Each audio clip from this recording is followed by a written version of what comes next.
La muerte de George Floyd a manos de la policía en el verano de 2020 llevó a mucha gente al límite, incluyéndome. Eso fue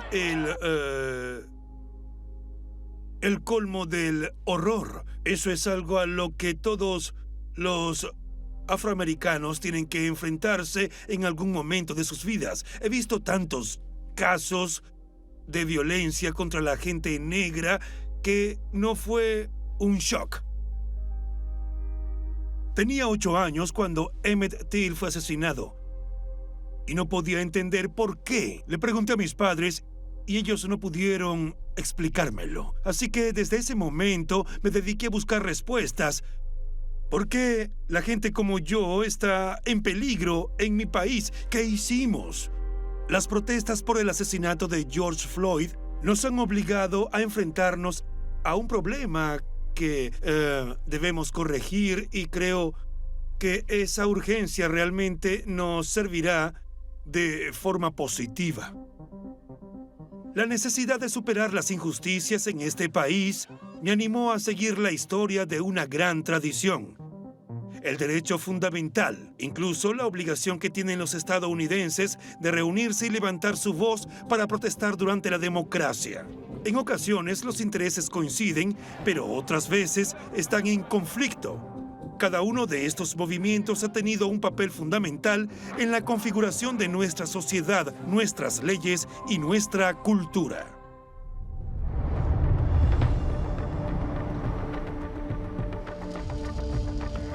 Las décadas posteriores a la Guerra Civil produjeron cambios extraordinarios en Estados Unidos. En esta nación se pasó de una economía agraria a una economía industrial y urbana.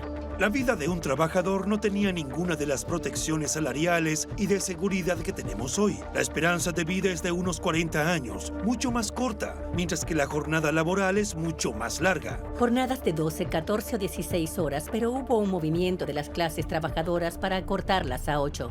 El movimiento obrero se centra en Chicago, una ciudad que desempeñará un papel destacado en esta historia. En 1886 se celebra una gran concentración en la plaza Haymarket. Fue organizada por los líderes de la lucha por la jornada de 8 horas. Uno de ellos es Albert Parsons, escritor y editor de un periódico radical. Se dirige a la multitud y se marcha cuando el evento termina. La concentración concluye y comienza a llover.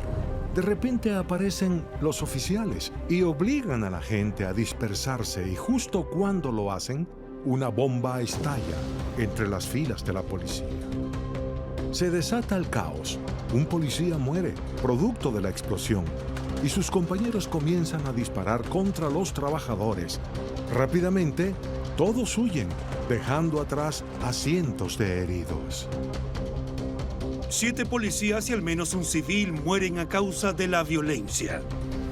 Tras el atentado, es evidente que el mayor impacto de la bomba se produce en el propio movimiento obrero. Hubo represión contra el activismo laboral y hubo una cacería contra los radicales. Albert Parsons está entre los 8 acusados del atentado, aunque se marchó antes de la explosión.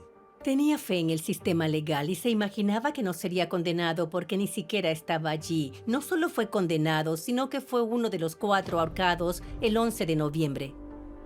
En todo el país era una especie de señal para que los empresarios, la policía, las autoridades locales y los gobiernos estatales persiguieran al movimiento sindical. Para apaciguar a los trabajadores, en 1894 el presidente Grover Cleveland firma un proyecto de ley para crear un día festivo nacional, el Día del Trabajo. Pero es más un gesto que una respuesta al llamado de los manifestantes. A finales del siglo, las condiciones de trabajo no habían cambiado mucho. El punto de inflexión, Nueva York, 1911.